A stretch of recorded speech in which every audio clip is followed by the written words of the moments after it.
Assalamualaikum warahmatullahi wabarakatuh. Saudaraku dimanapun Anda berada, mari kita lanjutkan pembahasan kita tentang Tafsir Al-Azhar.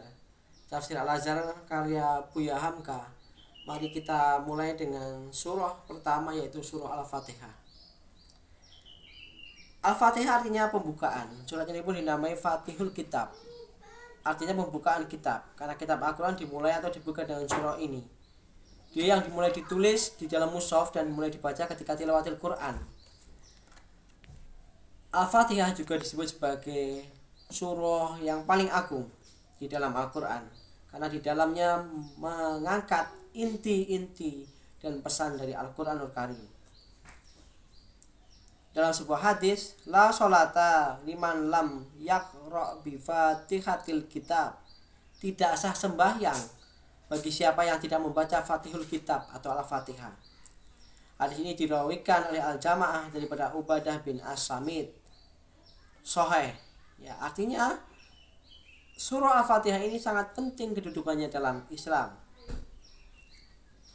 Dari Abu Nuaim di dalam Al-Dalail meriwayatkan pula tentang laki-laki dari Bani Salamah berkata, tatkala pemuda-pemuda Bani Salamah masuk Islam dan Islam pula anak dari Amir Jumawah, berkatalah istri Amir itu kepadanya, sukakah engkau mendengarkan dari ayah engkau sesuatu yang telah diriwayatkan daripadanya? Anak itu lalu bertanya kepada ayahnya, apakah agaknya riwayat tersebut, lalu dibacanya Alhamdulillahirabbil alamin sampai akhir. Sedang kejadian itu adalah di Mekah. Surah Al-Fatihah juga merupakan tiga pesan penting. Yang pertama adalah pesan mengenai doa seorang muslim kepada Allah SWT. Yang kedua juga merupakan satu peringatan dari Allah SWT dan juga petunjuk yang dipertunjukkan kepada kita semuanya. Ihdinas syiratal mustaqim, misalnya, yaitu tunjukkanlah kami semua kepada jalan yang lurus, yaitu jalan orang-orang yang engkau beri nikmat. Bismillahirrahmanirrahim sendiri memiliki makna yang agung. Menurut Hamka, Bismillah sendiri adalah, banyak mufassir menafsirkan bahwa Bismillah itu berasal dari ba. Ba itu pangkal yang tersimpul dalam titik, yaitu titik itu esa, satu. Gus Baha sendiri pernah mengungkapkan bahwasanya tidak akan mungkin ada ada angka 2, 3 dan seterusnya tanpa ada satu atau yang mula, yang awal. Inilah makna dari Al-Fatihah atau awal dari surah di dalam Al-Quran sebagai pembuka Al-Quran.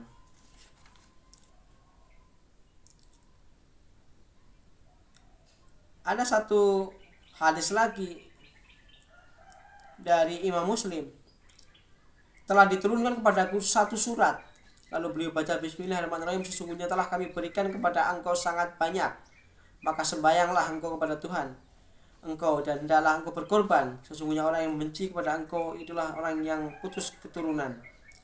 Dalam hadis ini jelas bahwa di antara Bismillahirrahmanirrahim dibaca senafas dengan surah yang sesudahnya. Di sini berlakulah suatu kias, yakni surah Inna Atayna yang paling pendek, lagi beliau baca senafas dengan Bismillah sebagai pangkalnya. Apatah lagi Al-Fatihah menjadi ibu dari segala isi Al-Quran. Jadi Al-Fatihah itu ibu dari segala isi Al-Quran. Ad-Daruqutni dari Abu Hurairah berkata, Rasulullah bersabda, apabila kamu membaca Al-Fatihah, surah Al-Fatihah, maka bacalah Bismillahirrahmanirrahim, maka sesungguhnya dia adalah ibu Al-Quran dan 7 yang paling diulang-ulang, sedang Bismillahirrahmanirrahim adalah salah satu daripada ayatnya. Ini adalah penjelasan Hamka mengenai surah Al-Fatihah. Hamka tidak cukup memberikan keutamaan-keutamaan Al-Fatihah, tetapi juga di dalam Al-Fatihah ada sifat-sifat Allah, yaitu Ar-Rahman dan Ar-Rahim, yang maha pengasih lagi maha penyayang.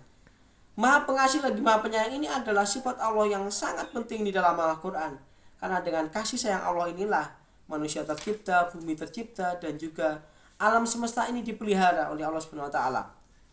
Dengan surah ini membuktikan bahwasanya Allah sangat sayang kepada hamba-hambanya, baik yang Islam maupun yang non-Islam, baik yang beragama maupun yang tidak beragama, semua mendapatkan kasih sayang Allah. Al-Fatihah ini di bagian akhir juga memberikan penegasan bahwasanya akan ada hari pembalasan, akan ada hari yang manusia akan dipertanggungjawabkan segala perbuatannya. Di Al-Fatihah ini juga dijelaskan tentang pentingnya manusia hidup itu harus memiliki tanggung jawab, bahwa semua yang dia kerjakan akan dipertanggungjawabkan di hadapan Allah Subhanahu wa taala. Inilah pesan penting daripada surah Al-Fatihah. Di samping itu, surah Al-Fatihah juga mengajarkan kita untuk berdoa kepada Allah Subhanahu wa taala. Dalam alhamdulillahirabbil alamin, segala puja-puji hanyalah Allah semata. Ini menandaskan nilai tauhid kita seorang hamba kepada Allah Subhanahu wa taala. Dengan alhamdulillahirabbil alamin, secara tidak langsung kita sudah mengakui Allah sebagai zat yang paling layak dipuji. Tidak ada zat yang bisa disembah, dipuja-puji melebihi Allah SWT. Ini juga menandaskan bahwasanya tidak ada zat lain yang lebih kuasa dan juga lebih segalanya ketimbang Allah Subhanahu wa taala. Kalau kita kaji surah Al-Fatihah juga memberikan satu doa, siratal ladzina an'amta 'alaihim, yang meminta petunjuk kepada Allah untuk diberikan petunjuk jalan orang-orang yang diberi nikmat, diberi rahmat. Ini adalah orang-orang yang soleh, orang-orang terdahulu yang menjadi kekasih Allah, yang menjadi petunjuk-petunjuk, yang menjadi imam, yang menjadi salah satu yang memberikan kita jalan akan Islam ini.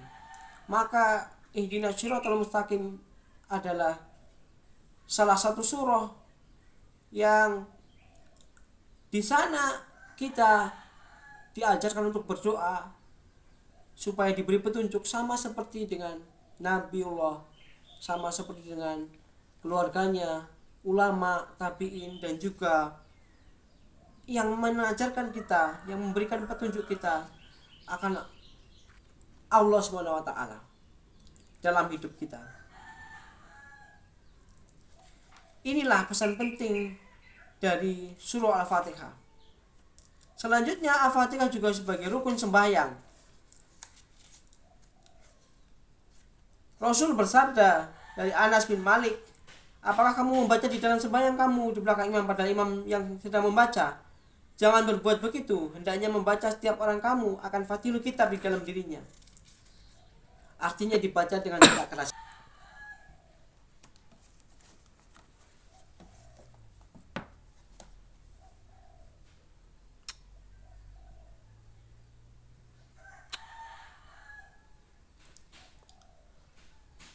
Hamka dalam kesimpulan dalam surah Al-Fatihah menuliskan, renungkanlah pengertian Al-Fatihah sebaik-baiknya. Niscaya kita akan terasa bahwa dia bukan semata-mata bacaan untuk sholat, tetapi mengandung bimbingan untuk membentuk pandangan hidup muslim. Mula-mula dipusatkan seluruh kepercayaan kepada Allah dengan sifat-sifatnya yang maha pemurah lagi maha penyayang, disertai dengan keadilannya yang berlaku sejak dunia lalu ke negeri akhirat. Dan kita renungkan pula pengertian dan pengakuan kita bahwa yang kita sembah hanyalah Allah Subhanahu wa taala dan tempat memohon segala sesuatu. Sampailah kita kepada Islam yang sejati. Setelah kita akui bahwa hanya Dia yang kita sembah, barulah kita mengajukan permohonan. Jangan sampai terbalik sebagai kebanyakan orang ghafil yang lebih dulu memohon barulah beribadah. Inilah pesan yang disimpulkan oleh Hamka dalam suratul Al-Fatihah. Di dalam surah Al-Fatihah kita juga disuruh berdoa kepada Tuhan agar menjadi imam dari orang-orang mutakin, artinya menjadi contoh teladan bagi orang lain.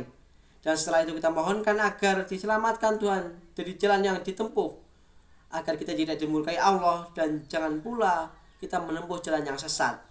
Setelah tidak langsung kita justru mempelajari ilmu sejarah, filsafat sejarah, dan juga ilmu kemasyarakatan sosiologi, dan juga ilmu jiwa. Kita harus mempelajari bagaimana sebab-sebab suatu umat atau kaum naik martabatnya atau jatuh terpelosok dalam lubang jurang yang kenistaan. Al-Fatihah ini kita ulang-ulang membacanya tiap hari, sekurang-kurangnya 17 kali sehari semalam. Semoga-moga selain dari dia menjadi Fatihul Kitab, pembuka dari Al-Quran, dia pun akan membuka hati sanubari kita. Dan juga hilanglah segala ragu-ragu, terbukalah pintu hidayah, sehingga dia menjadi dasar persediaan bagi kita buat mengenal lagi seluruh isi Al-Quran yang mengandung 6.236 ayat itu. Inilah makna penting dari Al-Fatihah yang dijelaskan oleh Hamka. Sampai jumpa di edisi berikutnya. Assalamualaikum warahmatullahi wabarakatuh.